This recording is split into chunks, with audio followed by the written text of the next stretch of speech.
നമസ്കാരം സുഹൃത്തുക്കളെ, എൻ്റെ പേര് അശ്വതി. വെൽക്കം ടു ഹർഷിതം എജ്യൂടെക്. University LGS, Khadi board, farm worker, office attendant grade 2 മുതലായ പരീക്ഷകൾക്ക് വേണ്ടി ഏറ്റവും പ്രധാനപ്പെട്ട ക്വസ്റ്റ്യൻസിന്റെ ഡിസ്കഷനാണ്. ഒരുപാട് റിലേറ്റഡ് ഫാക്ട്സും പറയുന്നുണ്ട്. അപ്പോൾ നമ്മുടെ പ്രീവിയസ് ഇയർ ക്വസ്റ്റ്യൻസിന്റെ ക്ലാസ്സുകളിൽ നിന്ന് തന്നെ ഒരുപാട് ചോദ്യങ്ങൾ എല്ലാ പരീക്ഷകൾക്കും നിങ്ങൾക്ക് കിട്ടും. അത് ഏത് പരീക്ഷയായാലും അത്രത്തോളം ഇമ്പോർട്ടൻസ് കൊടുത്താണ് ഞാൻ ഓരോ ക്വസ്റ്റ്യൻസും ഡിസ്കസ് ചെയ്യുന്നത്. ഓക്കെ, അപ്പൊ എന്തായാലും ക്ലാസ്സിലേക്ക് പോയാലോ. ഇന്ന് എടുത്തിരിക്കുന്നത് 2021 നടന്ന LGS മെയിൻസിന്റെ ക്വസ്റ്റ്യൻ പേപ്പർ ആണ്. ചോദ്യം: ഇന്ത്യയിൽ ഏറ്റവും കൂടുതൽ കടൽ തീരമുള്ള സംസ്ഥാനം ചുവടെ സൂചിപ്പിക്കുന്നവയിൽ ഏതാണ്? ഇന്ത്യയിൽ ഏറ്റവും കൂടുതൽ കടൽ തീരമുള്ള സംസ്ഥാനം ഏതാ? ഗുജറാത്ത്. ഇന്ത്യയിൽ ഏറ്റവും കൂടുതൽ കടൽ തീരമുള്ള സംസ്ഥാനം ഏത്? ഗുജറാത്ത്. ഇന്ത്യയുടെ അടിസ്ഥാന വിവരങ്ങൾ പഠിക്കുമ്പോൾ പഠിച്ചു വെക്കേണ്ട പോയിന്റ് ആണ്, ഇന്ത്യയിൽ ഏറ്റവും കൂടുതൽ കടൽ തീരമുള്ള സംസ്ഥാനം ഗുജറാത്ത് ആണ്. അപ്പൊ ഇന്ത്യയിൽ ഏറ്റവും കുറവ് കടൽ തീരമുള്ള സംസ്ഥാനം ഏതാ? ഗോവ. ഇന്ത്യയിൽ ഏറ്റവും കൂടുതൽ വനമുള്ള സംസ്ഥാനം ഏതാണ്? മധ്യപ്രദേശ്. ഇന്ത്യയിൽ ഏറ്റവും കൂടുതൽ വനമുള്ള സംസ്ഥാനം മധ്യപ്രദേശ്. അപ്പൊ ഏറ്റവും കുറവ് വനമുള്ള സംസ്ഥാനമോ? ഹരിയാന. ഏറ്റവും കുറവ് വനമുള്ള സംസ്ഥാനം ഹരിയാന. ഇന്ത്യയിൽ ഏറ്റവും കൂടുതൽ വനമുള്ള രണ്ടാമത്തെ സംസ്ഥാനം ഏതാ? അരുണാചൽ പ്രദേശ് ആണ്. അരുണാചൽ പ്രദേശ് ആണ് ഇന്ത്യയിലെ ഏറ്റവും കൂടുതൽ വനമുള്ള രണ്ടാമത്തെ സംസ്ഥാനം. ഇനി ഏറ്റവും കൂടുതൽ വനമുള്ള കേന്ദ്രഭരണ പ്രദേശം ചോദിച്ചാൽ ജമ്മു ആൻഡ് കാശ്മീർ ആണ്. അപ്പോൾ ഇന്ത്യയിലെ ഏറ്റവും കൂടുതൽ വനമുള്ള സംസ്ഥാനം മധ്യപ്രദേശ്, ഇന്ത്യയിലെ ഏറ്റവും കുറവ് വനമുള്ള സംസ്ഥാനം ഹരിയാന, ഇന്ത്യയിലെ ഏറ്റവും കൂടുതൽ വനമുള്ള രണ്ടാമത്തെ സംസ്ഥാനം അരുണാചൽ പ്രദേശ്, ഇന്ത്യയിലെ ഏറ്റവും കൂടുതൽ വനമുള്ള കേന്ദ്രഭരണ പ്രദേശം ഏതാ? ജമ്മു കാശ്മീർ ആണ്. ഇനി ശതമാനാടിസ്ഥാനത്തിൽ ഏറ്റവും കൂടുതൽ വനമുള്ള ഇന്ത്യൻ സംസ്ഥാനം ഏതാ? മിസോറാം. ശതമാന അടിസ്ഥാനത്തിൽ നോക്കുമ്പോൾ ഏറ്റവും കൂടുതൽ വനമുള്ള സംസ്ഥാനം ഏത്? മിസോറാം ആണ്. മിസോറാം. കേരളം. ഏറ്റവും കൂടുതൽ സാക്ഷരതയുള്ള ഇന്ത്യൻ സംസ്ഥാനം ഏത്? കേരളം. ഏറ്റവും കൂടുതൽ സാക്ഷരത, ലിറ്ററസി റേറ്റ് ഉള്ള ഇന്ത്യൻ സംസ്ഥാനം ഏത്? കേരളം. അപ്പൊ ഏറ്റവും കുറവ് സാക്ഷരതയുള്ള ഇന്ത്യൻ സംസ്ഥാനം ഏതാ? ബീഹാർ. ഏറ്റവും കുറവ് സാക്ഷരതയുള്ള ഇന്ത്യൻ സംസ്ഥാനമാണ് ബീഹാർ. ഇനി സ്ത്രീ പുരുഷ അനുപാതം ഏറ്റവും ഉയർന്ന സംസ്ഥാനം ചോദിച്ചാലും കേരളം തന്നെയാണ്. സ്ത്രീ പുരുഷ അനുപാതം ഏറ്റവും ഉയർന്ന സംസ്ഥാനം ഏത്? കേരളം. അപ്പൊ സ്ത്രീ പുരുഷ അനുപാതം ഏറ്റവും കുറവുള്ള സംസ്ഥാനം ഏതാ? ഹരിയാന. സ്ത്രീ പുരുഷ അനുപാതം ഏറ്റവും കുറവുള്ള സംസ്ഥാനം ഹരിയാന. സ്ത്രീ പുരുഷ അനുപാതം ഏറ്റവും ഉയർന്ന സംസ്ഥാനം ചോദിച്ചാൽ കേരളമാണ്. ഇനി സാക്ഷരത ഏറ്റവും കൂടിയ സംസ്ഥാനം കേരളമാണെന്ന് പറഞ്ഞു. അപ്പൊ സാക്ഷരത ഏറ്റവും കൂടിയ കേന്ദ്രഭരണ പ്രദേശം ഏതാണ്? ലക്ഷദ്വീപ്. ലക്ഷദ്വീപാണ് സാക്ഷരത ഏറ്റവും കൂടിയ കേന്ദ്രഭരണ പ്രദേശം. അപ്പൊ നമ്മുടെ ഹർഷിതം എജ്യൂടെക് ആപ്പിൽ LDC 4ാമത്തെ ബാച്ചിന്റെ അഡ്മിഷൻ സ്റ്റാർട്ട് ആയിട്ടുണ്ട്. ജനുവരി മാസം 15-ാം തീയതിയാണ് ക്ലാസ്സുകൾ ആരംഭിക്കുന്നത്. ലിമിറ്റഡ് സീറ്റ് മാത്രമേ ഉള്ളൂ. കാരണം നിങ്ങൾ ഈ ജോയിൻ ചെയ്യുന്ന എല്ലാവരെയും എനിക്ക് ശ്രദ്ധിക്കേണ്ടതുണ്ട്. അതുകൊണ്ട് കുറച്ച് സീറ്റ്സ് മാത്രമേ ഉള്ളൂ. അപ്പോൾ ജോയിൻ ചെയ്യാത്തവരുണ്ടെങ്കിൽ എത്രയും വേഗം ജോയിൻ ചെയ്യുക. ജോയിൻ ചെയ്യുന്നവർക്ക് എൻ്റെ ഫുൾ സപ്പോർട്ടാണ് കിട്ടുന്നത്. അത് എന്ത് സംശയം ഉണ്ടെങ്കിലും എപ്പോൾ വേണമെങ്കിലും എന്നോട് ഡയറക്ട്ലി ചോദിക്കാനുള്ള അവസരമുണ്ട്. അപ്പോൾ നമ്മുടെ ക്ലാസ്സുകൾ റെക്കോർഡഡ് ആണ്. നിങ്ങൾക്ക് വീട്ടമ്മയായാലും ജോലിക്ക് പോകുന്ന ആൾക്കാരായാലും സ്റ്റുഡൻസ് ആയാലും നിങ്ങളുടെ സമയത്തിനനുസരിച്ച് കണ്ടു തീർക്കാൻ പറ്റും. വീക്ക്ലി സ്റ്റഡി പ്ലാൻ അനുസരിച്ചാണ് ക്ലാസ്. തിങ്കൾ മുതൽ വെള്ളി വരെ ആയിരിക്കും. ഓരോ ഡേ 1 ഡേ 2 ആയിട്ട് ക്ലാസ് അറേഞ്ച് ചെയ്തിട്ടുണ്ട്. ശനി ഞായറും റിവിഷൻ, ഞായറാഴ്ച എക്സാമും ഉണ്ടായിരിക്കും. ഓക്കെ, ഈ രീതിയിൽ പ്രോപ്പർ ആയിട്ടാണ് ഞാൻ ക്ലാസ്സുകൾ അറേഞ്ച് ചെയ്യുന്ന. എല്ലാ സബ്ജക്റ്റും ഉണ്ട്. നമ്മുടെ സിലബസിലെ എല്ലാ സബ്ജക്റ്റും, maths, mental ability, current affairs ഒക്കെ മന്ത്ലി കറണ്ട് അഫയേഴ്സും ഷുവർ ഷോർട്ട് കറണ്ട് അഫയേഴ്സും, പിന്നെ നമ്മുടെ Harshitham special sure short GK, അതുപോലെ പ്രീവിയസ് ക്വസ്റ്റ്യന്റെ വർക്കൗട്ട്, ഫുൾ സിലബസ് കവറേജ് എല്ലാം കൂടി ഉൾപ്പെടുന്ന പാക്കേജ് ആണ്. എന്നോട് എപ്പോൾ വേണമെങ്കിലും ഡയറക്ട്ലി ഡൗട്ട് ചോദിക്കാനുള്ള ഓപ്ഷനും ഉണ്ട്. അപ്പോൾ സീറ്റ്സ് ലിമിറ്റഡ് ആണ്. അപ്പോൾ ജോയിൻ ചെയ്യാനുള്ളവർ എത്രയും വേഗം തന്നെ ജോയിൻ ചെയ്തോളാം. ക്ലാസ് ജനുവരി 15-ന് തുടങ്ങുന്നതായിരിക്കും. LDC മാത്രമല്ല LGS OA മുതലായ ക്ലാസ്സുകളിലേക്കും അഡ്മിഷൻ നടന്നു വരികയാണ്. അപ്പോൾ ആ കോഴ്സുകളും ആപ്പിൽ അവൈലബിൾ ആണ്. അപ്പോൾ ഹർഷിതം എജ്യൂടെക് എന്ന് പ്ലേ സ്റ്റോറിൽ സെർച്ച് ചെയ്ത് കഴിഞ്ഞാൽ നമ്മുടെ ആപ്പ് കിട്ടുന്നതായിരിക്കും. കൂടാതെ ഡിസ്ക്രിപ്ഷൻ ബോക്സിലും ആപ്പ് ഡൗൺലോഡ് ചെയ്യാനുള്ള ലിങ്ക് ഞാൻ കൊടുത്തിട്ടുണ്ട്. ഓക്കെ, അപ്പോൾ സാക്ഷരത ഏറ്റവും കുറഞ്ഞ കേന്ദ്രഭരണ പ്രദേശം, ഇതൊക്കെ 2011 സെൻസസ് പ്രകാരമാണ് പറയുന്നത്. അപ്പോൾ ഏറ്റവും കുറവ് സാക്ഷരതയുള്ള കേന്ദ്രഭരണ പ്രദേശം ദാദ്ര നാഗർ ഹവേലി. ഇപ്പോൾ ദാദ്ര നാഗർ ഹവേലിയും ദാമൻ ദിയുവും ഒന്നായി. പക്ഷെ 2011 സെൻസസ് നടന്നപ്പോൾ ദാദ്ര നാഗർ ഹവേലി സെപ്പറേറ്റ് ആയിരുന്നു. അപ്പോൾ ആ സെൻസസ് പ്രകാരം ചോദിച്ചാൽ ദാദ്ര നാഗർ ഹവേലിയാണ് ഏറ്റവും കുറവ് സാക്ഷരതയുള്ള കേന്ദ്രഭരണ പ്രദേശം. ഇനി ഗുജറാത്തിനെ പറ്റി ഓർത്തിരിക്കേണ്ട പോയിന്റ്, ഗുജറാത്തിന്റെ ക്യാപിറ്റൽ ഗാന്ധിനഗർ. ഗുജറാത്തിന്റെ ക്യാപിറ്റൽ ഏതാണ്? ഗാന്ധിനഗർ ആണ്. സംസ്ഥാന രൂപീകരണം മുതൽ തന്നെ സമ്പൂർണ്ണ മദ്യനിരോധനം നിലവിലുള്ള ഏക സംസ്ഥാനം ഏത്? സംസ്ഥാന രൂപീകരണം മുതൽ തന്നെ സംസ്ഥാനത്ത് സമ്പൂർണ്ണ മദ്യനിരോധനം നിലവിലുള്ള ഏക സംസ്ഥാനമാണ് ഗുജറാത്ത്. ഏറ്റവും കൂടുതൽ കടൽത്തീരമുള്ള സംസ്ഥാനം ഏത്? ഗുജറാത്ത്. ഇന്ത്യയുടെ പടിഞ്ഞാറ് ഭാഗത്താണ് ഗുജറാത്ത് സംസ്ഥാനം സ്ഥിതി ചെയ്യുന്നത്. ഗുജറാത്തിന്റെ ക്യാപിറ്റൽ ഗാന്ധിനഗർ ആണ്. ഗുജറാത്ത് നിലവിൽ വന്നത് 1960 മെയ് മാസം 1-നാണ്. 1960 മെയ് മാസം 1-നാണ് ഗുജറാത്ത് നിലവിൽ വന്നത്. ഇനി ഗുജറാത്ത് ഏറ്റവും കൂടുതൽ കാലം ഭരിച്ച മുഖ്യമന്ത്രി ആരാ? നരേന്ദ്രമോദി. നരേന്ദ്രമോദിയാണ് ഏറ്റവും കൂടുതൽ കാലം ഗുജറാത്ത് ഭരിച്ച മുഖ്യമന്ത്രി. ഗുജറാത്തിലാണ് സർദാർ സരോവർ അണക്കെട്ട് സ്ഥിതി ചെയ്യുന്നത്. ഏത് നദിയിൽ? നർമ്മദാ നദിയിൽ. നർമ്മദാ നദിയിലാണ് സർദാർ സരോവർ അണക്കെട്ട് സ്ഥിതി ചെയ്യുന്നത്. സർദാർ സരോവർ പദ്ധതിക്കെതിരെ പ്രവർത്തിച്ചിരുന്ന സംഘടന ഏതാണ്? നർമ്മദാ ബച്ചാവോ ആന്തോളൻ. ഈ സംഘടന സ്ഥാപിച്ചതാരാ? മേധാ പട്കർ. ഇതൊക്കെ എപ്പോഴും ചോദിക്കുന്ന ചോദ്യങ്ങളാണ്. നൽ സരോവർ പക്ഷി സങ്കേതം സ്ഥിതി ചെയ്യുന്നത് എവിടെയാ? ഗുജറാത്ത്. നൽ സരോവർ പക്ഷി സങ്കേതം സ്ഥിതി ചെയ്യുന്നത് ഗുജറാത്തിലാണ്. ഗിർ വന്യജീവി സങ്കേതം സ്ഥിതി ചെയ്യുന്നത് ഗുജറാത്തിലാണ്. ഇന്ത്യയിലെ ഏക വേലിയേറ്റ തുറമുഖമായ കാണ്ട്ല തുറമുഖം. PSC 1 മാർക്ക് ചോദ്യം. ഇന്ത്യയിലെ ഏക വേലിയേറ്റ തുറമുഖമായ കാണ്ട്ല തുറമുഖം സ്ഥിതി ചെയ്യുന്നത് ഏത് സംസ്ഥാനത്താ? ഗുജറാത്തിലാണ്. ഈ കാണ്ട്ല തുറമുഖത്തിന്റെ ഒരു വിശേഷണം ഉണ്ടല്ലോ, എന്തോ അത്? ഇന്ത്യ പാകിസ്ഥാൻ വിഭജനത്തിന്റെ ശിശു എന്നറിയപ്പെടുന്ന തുറമുഖം ഏത്? കാണ്ട്ല തുറമുഖം. ഇന്ത്യ പാകിസ്ഥാൻ വിഭജനത്തിന്റെ ശിശു എന്നറിയപ്പെടുന്ന തുറമുഖം ഏതാണ്? കാണ്ട്ല തുറമുഖം. ഇന്ത്യയുടെ മാഞ്ചസ്റ്റർ എന്നറിയപ്പെടുന്ന അഹമ്മദാബാദ് സ്ഥിതി ചെയ്യുന്നത് ഗുജറാത്തിലാണ്. ഇന്ത്യയുടെ മാഞ്ചസ്റ്റർ എന്നറിയപ്പെടുന്ന അഹമ്മദാബാദ് ഏത് സംസ്ഥാനത്താ? ഗുജറാത്തിലാണ്. അപ്പോൾ ഗുജറാത്തിനെ പറ്റി ഇത്രയും പോയിന്റ്സ് ഒന്ന് ഓർത്തിരിക്കുക. പിന്നെ ബാക്കി അടിസ്ഥാന വസ്തുതകളും ഓർക്കുക. അടുത്ത ചോദ്യം, ഏറ്റവും കൂടുതൽ അണക്കെട്ടുകളുള്ള കേരളത്തിലെ നദി ഏത്? ഏറ്റവും കൂടുതൽ അണക്കെട്ടുകളുള്ള കേരളത്തിലെ നദിയാണ് പെരിയാർ. ഏറ്റവും കൂടുതൽ ജലസേചന പദ്ധതികൾ, ഇറിഗേഷൻ പ്രോജക്ട്സ് ഉള്ള കേരളത്തിലെ നദി ചോദിച്ചാൽ ഭാരതപ്പുഴയാണ്. ഭാരതപ്പുഴ. അപ്പൊ ഏറ്റവും കൂടുതൽ അണക്കെട്ടുകൾ ഉള്ള നദി എന്നും ഏറ്റവും കൂടുതൽ ജലവൈദ്യുത പദ്ധതികൾ ഉള്ള കേരളത്തിലെ നദി ഏതെന്നും ചോദിച്ചാൽ ഏത് തന്നെയാണ്? പെരിയാർ. പെരിയാർ കേരളത്തിന്റെ ജീവരേഖ എന്നറിയപ്പെടുന്ന നദി. കേരളത്തിന്റെ ജീവരേഖ എന്നറിയപ്പെടുന്ന നദി ഏത്? പെരിയാർ. പെരിയാർ നദി ഉത്ഭവിക്കുന്നത് ശിവഗിരി മലകളിൽ നിന്നാണ്. ശിവഗിരി മലകളിൽ നിന്നാണ് പെരിയാർ നദി ഉത്ഭവിക്കുന്നത്. പെരിയാർ നദിയിൽ സ്ഥാപിച്ചിട്ടുള്ള പ്രധാന ജലവൈദ്യുത പദ്ധതികൾ ഏതൊക്കെയാണ്? കേരളത്തിലെ ആദ്യത്തെ ജലവൈദ്യുത പദ്ധതിയായ പള്ളിവാസൽ സ്ഥിതി ചെയ്യുന്നത് പെരിയാർ നദി. പെരിയാർ നദിയുടെ പോഷക നദിയായ മുതിരപ്പുഴയിലാണ് പള്ളിവാസൽ ജലവൈദ്യുത പദ്ധതി സ്ഥിതി ചെയ്യുന്നത്. ചെങ്കുളം ജലവൈദ്യുത പദ്ധതിയും മുതിരപ്പുഴയിൽ തന്നെയാണ്. രണ്ടാമത്തെ ജലവൈദ്യുത പദ്ധതിയാണ്. അപ്പൊ നദി ചോദിച്ചാൽ പെരിയാറാണ്. പെരിയാർ. പെരിയാറിന്റെ പോഷക നദിയായ മുതിരപ്പുഴയിലാണ് ഈ 2 ജലവൈദ്യുത പദ്ധതികളും സ്ഥിതി ചെയ്യുന്നത്. പന്നിയാർ ജലവൈദ്യുത പദ്ധതി പെരിയാർ നദിയിലാണ്. അപ്പൊ കേരളത്തിലെ ഏറ്റവും കൂടുതൽ ജലം വഹിക്കുന്ന നദി ഏത്? കേരളത്തിലെ ഏറ്റവും കൂടുതൽ ജലം വഹിക്കുന്ന നദി ഏതാണ്? പെരിയാറാണ്. കേരളത്തിലെ ഏറ്റവും വലിയ ജലവൈദ്യുത പദ്ധതിയായ ഇടുക്കി ജലവൈദ്യുത പദ്ധതി സ്ഥിതി ചെയ്യുന്നത് പെരിയാർ നദിയിലാണ്. കേരളത്തിലെ ഏറ്റവും വലിയ ജലവൈദ്യുത പദ്ധതിയായ ഇടുക്കി ജലവൈദ്യുത പദ്ധതി പെരിയാർ നദിയിലാണ്. കേരളത്തിലെ ആദ്യത്തെ ജലവൈദ്യുത പദ്ധതിയായ പള്ളിവാസൽ ജലവൈദ്യുത പദ്ധതി സ്ഥിതി ചെയ്യുന്നത് പെരിയാർ നദിയിലാണ്. അർത്ഥശാസ്ത്രത്തിൽ ചൂർണി എന്ന് പരാമർശിക്കുന്ന നദി ഏത്? PSC 1 മാർക്ക് ചോദ്യം. അർത്ഥശാസ്ത്രത്തിൽ ചൂർണി എന്ന് പരാമർശിക്കുന്ന നദി ഏതാണ്? പെരിയാറാണ്. കേരളത്തിന്റെ ജീവരേഖ എന്നറിയപ്പെടുന്ന നദി ഏത്? പെരിയാർ. പെരിയാറിൽ ഉണ്ടായ വെള്ളപ്പൊക്കം 1924 പെരിയാറിൽ ഉണ്ടായ വെള്ളപ്പൊക്കമാണ് 99 വെള്ളപ്പൊക്കം എന്നറിയപ്പെടുന്നത്. മലയാള മാസം 1099 ആയതുകൊണ്ടാണ് 99 വെള്ളപ്പൊക്കം എന്നറിയപ്പെടുന്നത്. അപ്പോൾ പെരിയാർ നദിയിൽ 1924 ഉണ്ടായ വെള്ളപ്പൊക്കമാണ് 99 വെള്ളപ്പൊക്കം. തിരിച്ച് PSC ചോദിച്ചിട്ടുണ്ട് 99 വെള്ളപ്പൊക്കം നടന്ന വർഷം 1924. പെരിയാർ പെരിയാർ നദിയിലാണ് ഏറ്റവും കൂടുതൽ അണക്കെട്ടുകൾ ഉള്ളതെന്ന് പറഞ്ഞു. പെരിയാർ നദിയിലെ പ്രധാന അണക്കെട്ടുകൾ ഏതൊക്കെയാണ്? PSC എപ്പോഴും ചോദിക്കുന്ന ചോദ്യമാണ്. ഭൂതത്താൻ അണക്കെട്ട്.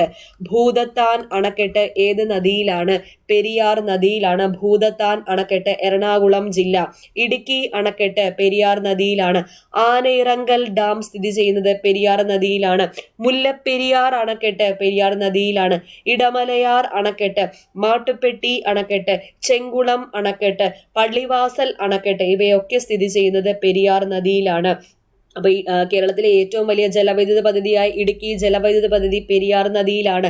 ഇടുക്കി ജലവൈദ്യുത പദ്ധതിയുടെ സ്ഥാപിത ശേഷി എത്രയാ? 780 മെഗാവാട്ട്. 780 മെഗാവാട്ടാണ് ഇടുക്കി ജലവൈദ്യുത പദ്ധതിയുടെ സ്ഥാപിത ശേഷി. Option A Pamba.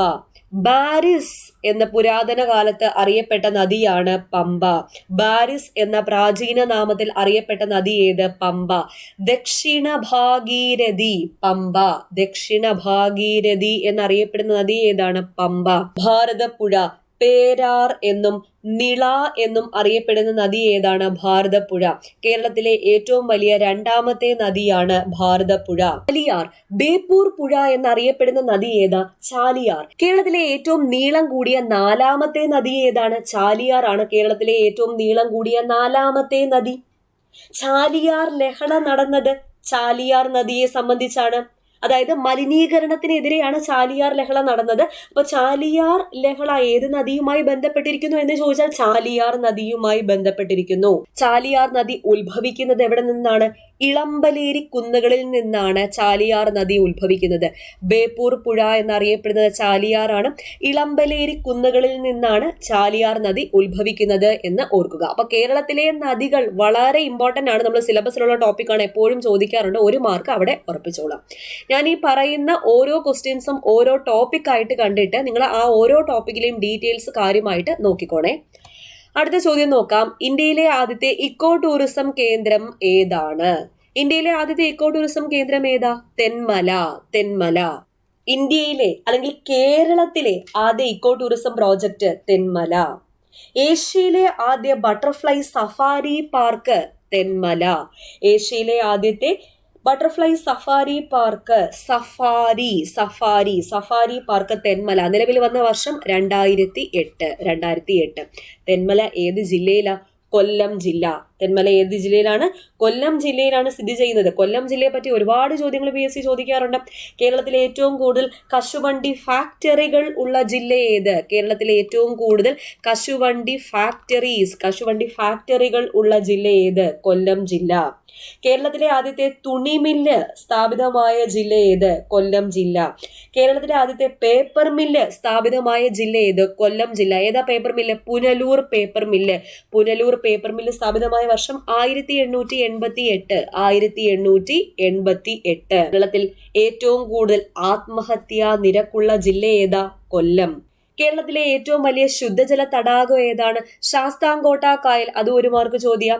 കേരളത്തിലെ ഏറ്റവും വലിയ ശുദ്ധജല തടാകമായ ശാസ്താംകോട്ട കായൽ സ്ഥിതി ചെയ്യുന്ന ജില്ല ഏതാണ്? കൊല്ലം ജില്ല. കേരളത്തിലെ ഏറ്റവും വലിയ ജലസേചന പദ്ധതിയായ കല്ലട ജലസേചന പദ്ധതി സ്ഥിതി ചെയ്യുന്നത് ഏത് ജില്ലയിലാണ്? കേരളത്തിലെ ഏറ്റവും വലിയ ജലസേചന പദ്ധതി കല്ലട ജലസേചന പദ്ധതിയാണ്. കല്ലട ജലസേചന പദ്ധതി സ്ഥിതി ചെയ്യുന്ന ജില്ല ഏതാണ്? കൊല്ലം ജില്ല. കേരളത്തിലെ ഏറ്റവും വലിയ ജലസേചന പദ്ധതി ഏത്? കല്ലട സ്ഥിതി ചെയ്യുന്ന ജില്ല കൊല്ലം ജില്ല. ഈ കല്ലടയാറിന് കുറുകെയാണ് കേരളത്തിലെ ഏറ്റവും പഴക്കമുള്ള പുനലൂർ തൂക്കുപാലം സ്ഥിതി ചെയ്യുന്നത്. പുനലൂർ തൂക്കുപാലം സ്ഥാപിതമായ വർഷം പ്രീവിയസ് ക്വസ്റ്റ്യൻ ആണ് 1877. 1877 പുനലൂർ തൂക്കുപാലം സ്ഥാപിച്ചത്. പുനലൂർ തൂക്കുപാലത്തിന്റെ ശില്പി ആരാണ്? ആൽബർട്ട് ഹെൻറിയാണ് പുനലൂർ തൂക്കുപാലത്തിന്റെ ശില്പി. അപ്പൊ കേരളത്തിലെ ഏറ്റവും പഴയ തൂക്കുപാലമാണ് പുനലൂർ തൂക്കുപാലം. ഏത് നദിക്ക് കുറുകെയാണ്? കല്ലടയാറ്റിന് കുറുകെ.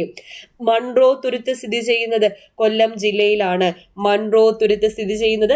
ജില്ലയിലാണ്. കൊല്ലം പട്ടണത്തിന്റെ സ്ഥാപകൻ ആര്? മാർ സാപ്പീർ ഈശോ ആണ് കൊല്ലം പട്ടണത്തിന്റെ ശില്പി. ഓർക്കുക. അടുത്ത ഓപ്ഷൻ ബി ഇരവികുളമാണ്. കേരളത്തിലെ ആദ്യത്തെ ദേശീയോദ്യാനം ഏത്? ഇരവികുളം ദേശീയോദ്യാനം. കേരളത്തിലെ ആദ്യത്തെ ദേശീയോദ്യാനം ഏതെന്ന് ചോദിച്ചാലും, കേരളത്തിലെ ഏറ്റവും വലിയ ദേശീയോദ്യാനം ഏതെന്ന് ചോദിച്ചാലും ഇരവികുളം ദേശീയോദ്യാനമാണ്. ഇരവികുളം ദേശീയോദ്യാനമായി പ്രഖ്യാപിക്കപ്പെട്ട വർഷം 1978. 1978 ഇരവികുളം ദേശീയോദ്യാനം ഏത് ജില്ലയിൽ സ്ഥിതി ചെയ്യുന്നു? ഇടുക്കി ജില്ലയിൽ സ്ഥിതി ചെയ്യുന്നു. തമിഴ്നാടിന്റെ സംസ്ഥാന മൃഗമായ വരയാടിനെ സംരക്ഷിക്കുന്നത് ഇരവികുളം ദേശീയോദ്യാനത്തിലാണ്. വരയാടിന്റെ ശാസ്ത്രീയ നാമം ചോദിച്ചിട്ടുണ്ട്. Nilgiri tragus hylocrius. Nilgiri tragus hylocrius എന്നതാണ് വരയാടിന്റെ ശാസ്ത്രീയ നാമം. ഇനി സൈലന്റ് വാലി. കേരളത്തിലെ രണ്ടാമത്തെ ദേശീയോദ്യാനമാണ് സൈലന്റ് വാലി. സൈലന്റ് വാലി സ്ഥിതി ചെയ്യുന്നത് പാലക്കാട് ജില്ലയിലാണ്. സൈലന്റ് വാലിയെ ദേശീയോദ്യാനമായി പ്രഖ്യാപിച്ചത് 1984 ഇന്ദിരാഗാന്ധിയാണ്. സൈലന്റ് വാലി ഉദ്ഘാടനം ചെയ്തത് 1985 സെപ്റ്റംബർ മാസം 7 ആരായിരുന്നു? രാജീവ് ഗാന്ധി. ഇപ്പൊ സൈലന്റ് വാലി സ്ഥിതി ചെയ്യുന്ന ജില്ല ഏതാ? ഏതാണ്? പാലക്കാട് ജില്ല. സൈലന്റ് വാലിയിൽ കാണപ്പെടുന്ന വംശനാശ ഭീഷണി നേരിടുന്ന ജീവി വർഗമാണ് സിംഹവാലൻ കുരങ്ങ്.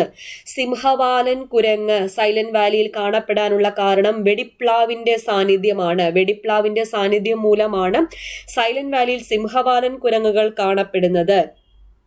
അപ്പോൾ സൈലന്റ് വാലി ദേശീയോദ്യാനമായി പ്രഖ്യാപിച്ചത് 1984, ഉദ്ഘാടനം ചെയ്ത് 1985. കേരളത്തിലെ ദേശീയോദ്യാനങ്ങൾ ഏതൊക്കെ? ഇരവികുളം, സൈലന്റ് വാലി, ആനമുടി ചോല, മതികെട്ടാൻ ചോല, പാമ്പാടും ചോല. ഈ 3 ചോലകൾ, ആനമുടി ചോല, മതികെട്ടാൻ ചോല, പാമ്പാടും ചോല എന്നിവ നിലവിൽ വന്ന വർഷം ഏത്? 2003. 3 ചോലകൾ 2003. ഓർക്കുക, 3 ചോലകൾ 2003. അപ്പൊ ഏറ്റവും വലിയ ദേശീയോദ്യാനം ഇരവികുളമാണെന്ന് പറഞ്ഞു. അപ്പൊ ഏറ്റവും ചെറിയ ദേശീയോദ്യാനം ഏതാണ്? പാമ്പാടും ചോലയാണ് ഏറ്റവും ചെറിയ ദേശീയോദ്യാനം. ഇരവികുളം, ആനമുടി ചോല, മതികെട്ടാൻ ചോല, പാമ്പാടും ചോല എന്നിവ ഇടുക്കി ജില്ലയിലും സൈലന്റ് വാലി പാലക്കാട് ജില്ലയിലുമാണ് സ്ഥിതി ചെയ്യുന്നത് എന്ന് ഓർക്കുക. Option D Thekkady. തേക്കടി വന്യജീവി സങ്കേതം എന്ന പേരിൽ അറിയപ്പെടുന്ന വന്യജീവി സങ്കേതം ഏതാണ്? പെരിയാർ വന്യജീവി സങ്കേതമാണ്. പെരിയാർ വന്യജീവി സങ്കേതമാണ് തേക്കടി വന്യജീവി സങ്കേതം എന്ന പേരിൽ അറിയപ്പെടുന്നത്. അപ്പൊ കേരളത്തിലെ ആദ്യത്തെ കടുവാ സംരക്ഷണ കേന്ദ്രവും പെരിയാർ തന്നെ. കേരളത്തിലെ ആദ്യത്തെ വന്യജീവി സങ്കേതവും പെരിയാർ തന്നെ. കേരളത്തിലെ ഏറ്റവും വലിയ വന്യജീവി സങ്കേതവും പെരിയാർ തന്നെ. പെരിയാറിനെ വന്യജീവി സങ്കേതമായി പ്രഖ്യാപിച്ചതെന്ന 1950 പെരിയാറിനെ വന്യജീവി സങ്കേതമായി പ്രഖ്യാപിച്ചത്. പെരിയാറിനെ ടൈഗർ റിസർവായി പ്രഖ്യാപിച്ച വർഷം 1978. അപ്പോൾ പെരിയാറിനെ വന്യജീവി സങ്കേതമായി പ്രഖ്യാപിച്ചത് 1950 പെരിയാറിനെ ടൈഗർ റിസർവായി പ്രഖ്യാപിച്ചത് 1978 ഓർക്കുക. ഇന്ത്യയിലെ 10ാമത്തെ കടുവ സംരക്ഷണ കേന്ദ്രമാണ് പെരിയാർ. ശബരിമല സ്ഥിതി ചെയ്യുന്ന വന്യജീവി സങ്കേതം ഏതാണ്? പെരിയാർ വന്യജീവി സങ്കേതം. ഈ പെരിയാർ വന്യജീവി സങ്കേതം ആദ്യകാലങ്ങളിൽ അറിയപ്പെട്ടിരുന്നത് നെല്ലിക്കാമ്പെട്ടി ഗെയിം സാങ്ച്വറി എന്ന പേരിലാണ്. 1934 നെല്ലിക്കാമ്പെട്ടി ഗെയിം സാങ്ച്വറി സ്ഥാപിതമായത്. അത് പിന്നീടാണ് പെരിയാർ വന്യജീവി സങ്കേതം എന്ന പേരിലേക്ക് മാറിയത്. അപ്പൊ ഈ നെല്ലിക്കാമ്പെട്ടി ഗെയിം സാങ്ച്വറി 1934 സ്ഥാപിതമായപ്പോൾ തിരുവിതാംകൂർ ഭരിച്ചിരുന്നത് ശ്രീ ചിത്തിര തിരുനാൾ ബാലരാമവർമ്മയായിരുന്നു. ഓക്കെ, അപ്പൊ ഇത്രയും പോയിന്റ്സ് ഓർക്കുക. ഒരു ചോദ്യത്തിൽ തന്നെ ഒരുപാട് പോയിന്റ്സ് പറഞ്ഞിട്ടുണ്ട്. എല്ലാ പൗരന്മാർക്കും ഏതു മതത്തിൽ വിശ്വസിക്കുവാനും അത് പ്രചരിപ്പിക്കുവാനുമുള്ള അവകാശമുണ്ട്. ഈ പ്രസ്താവന ഏത് മൗലിക അവകാശവുമായി ബന്ധപ്പെട്ടിരിക്കുന്നു? മതസ്വാതന്ത്ര്യത്തിനുള്ള അവകാശവുമായി ബന്ധപ്പെട്ടിരിക്കുന്നു. മതസ്വാതന്ത്ര്യത്തിനുള്ള അവകാശം, അത് ഈ ക്വസ്റ്റ്യൻ തന്നെ ഉണ്ടല്ലോ, മതത്തിൽ വിശ്വസിക്കാൻ. അപ്പൊ മതസ്വാതന്ത്ര്യത്തിനുള്ള അവകാശവുമായി ബന്ധപ്പെട്ടിരിക്കുന്നു. ഇന്ത്യൻ ഭരണഘടന ഉറപ്പു നൽകുന്ന 6 മൗലിക അവകാശങ്ങളിൽ ഒന്നാണ് മതസ്വാതന്ത്ര്യത്തിനുള്ള അവകാശം. മതസ്വാതന്ത്ര്യത്തിനുള്ള അവകാശത്തെ കുറിച്ച് പ്രതിപാദിക്കുന്ന ആർട്ടിക്കിളുകൾ 25 മുതൽ 28 വരെ PSC 1 മാർക്ക് ചോദ്യം. 25 മുതൽ 28 വരെയുള്ള ആർട്ടിക്കിളുകളിലാണ് മതസ്വാതന്ത്ര്യത്തെ പറ്റി പ്രതിപാദിക്കുന്നത്. ആർട്ടിക്കിൾ 25, 26, 27, 28 ഈ 4 ഒന്ന് ഓർത്തിരിക്കുക. 25 ഇഷ്ടമുള്ള മതത്തിൽ വിശ്വസിക്കാനും അത് പ്രചരിപ്പിക്കാനുമുള്ള അവകാശത്തെ പറ്റി പ്രതിപാദിക്കുന്നു. ആർട്ടിക്കിൾ 25. അപ്പോൾ ഇവിടെ തന്നിരിക്കുന്ന സ്റ്റേറ്റ്മെന്റിലെ ഇഷ്ടമുള്ള മതത്തിൽ വിശ്വസിക്കുന്നതിനും ആചരിക്കുന്നതിനും പ്രചരിപ്പിക്കുന്നതിനുമുള്ള അവകാശം അനുച്ഛേദം ഏത് എന്ന് ചോദിച്ചാൽ 25 അപ്പൊ അനുച്ഛേദം 26 എന്താ? മതവിഭാഗങ്ങൾക്ക് മതജീവകാരുണ്യ സ്ഥാപനങ്ങൾ സ്ഥാപിക്കുന്നതിനും നോക്കി നടത്തുന്നതിനുമുള്ള അവകാശത്തെ പറ്റി പ്രതിപാദിക്കുന്നു. അപ്പൊ 27 എന്താ? ഏതെങ്കിലും പ്രത്യേക മതത്തിന്റെ പ്രോത്സാഹനത്തിന് വേണ്ടി നികുതികൾ കൊടുക്കാൻ നിർബന്ധിക്കുന്നതിനെതിരായ അവകാശമാണ്. 28 എന്താണ്? ഗവൺമെന്റ് നടത്തുന്നതോ അല്ലെങ്കിൽ ഗവൺമെന്റ് സഹായം സ്വീകരിക്കുന്നതോ ആയ വിദ്യാഭ്യാസ സ്ഥാപനങ്ങളിൽ മതബോധനം നടത്താൻ പാടില്ല അല്ലെങ്കിൽ മതാചാരങ്ങൾ നിർബന്ധമാക്കാൻ പാടില്ല എന്ന് അനുശാസിക്കുന്ന ആർട്ടിക്കിൾ ഏതാണ്? ആർട്ടിക്കിൾ 28. ഓക്കെ, അപ്പോൾ ഇത്രയും ക്വസ്റ്റ്യൻസ് ആണ് ഇന്ന് ഡിസ്കസ് ചെയ്തത്. അപ്പോൾ അവസാനത്തെ ക്വസ്റ്റ്യൻ എന്താണ് നിങ്ങൾ നോക്കേണ്ടത്? മൗലിക അവകാശങ്ങളെ പറ്റി ഡീറ്റെയിൽ ആയിട്ട് നോക്കി വെക്കുക. മനസ്സിലായെന്ന് വിചാരിക്കുന്നു. അപ്പൊ ഞാൻ നേരത്തെ പറഞ്ഞതുപോലെ നമ്മുടെ ഹർഷിതം എഡ്യൂടെക് ആപ്പിൽ കോഴ്സുകൾ നടന്നു വരികയാണ്. LDC 4ാമത്തെ ബാച്ചിന്റെ അഡ്മിഷൻ സ്റ്റാർട്ട് ആയിട്ടുണ്ട്. അപ്പോൾ ക്ലാസ് ജനുവരി മാസം 15 തുടങ്ങാൻ പോവുകയാണ്. അപ്പോൾ അഡ്മിഷൻ ഇപ്പോഴും ഓപ്പൺ ആണ്. ഇപ്പോൾ വേണമെങ്കിൽ നിങ്ങൾക്ക് അഡ്മിഷൻ എടുക്കാം. കുറച്ച് സീറ്റ്സേ ഉള്ളൂ. അപ്പം എനിക്കൊരു നമ്പർ ആൾക്കാരുണ്ട്, അത്രയും പേരെ ഞാൻ എടുക്കത്തുള്ളൂ. കാരണം നമുക്ക് എല്ലാവരെയും നോക്കണമല്ലോ. അപ്പം നമ്മുടെ കോഴ്സിലേക്ക് ജോയിൻ ചെയ്യുമ്പം അത് എന്നോടുള്ള ഒരു വിശ്വാസത്തിലാണ് നിങ്ങൾ ജോയിൻ ചെയ്യുന്നത്. അപ്പം നിങ്ങളെ ഓരോരുത്തരെയും എനിക്ക് ശ്രദ്ധിക്കണം. അപ്പോൾ ലിമിറ്റഡ് സീറ്റ്സ് മാത്രമേ ഉള്ളൂ. അതുകൊണ്ട് എത്രയും വേഗം ജോയിൻ ചെയ്തോളാം. പ്ലേ സ്റ്റോറിൽ ഹർഷിതം എഡ്യൂടെക് എന്ന് സെർച്ച് ചെയ്ത് കഴിഞ്ഞാൽ നമ്മുടെ ആപ്പ് കിട്ടുന്നതായിരിക്കും. കൂടാതെ ഡിസ്ക്രിപ്ഷൻ ബോക്സിലും ഞാൻ ലിങ്ക് കൊടുത്തിരിക്കാം. അപ്പോൾ തുടർന്നുള്ള ക്ലാസ്സുകളുമായിട്ട് വീണ്ടും കാണാം. വീഡിയോ ഇഷ്ടപ്പെട്ടാൽ നിങ്ങളുടെ ലൈക്ക് ഞാൻ പ്രതീക്ഷിക്കുന്നുണ്ട്. താങ്ക്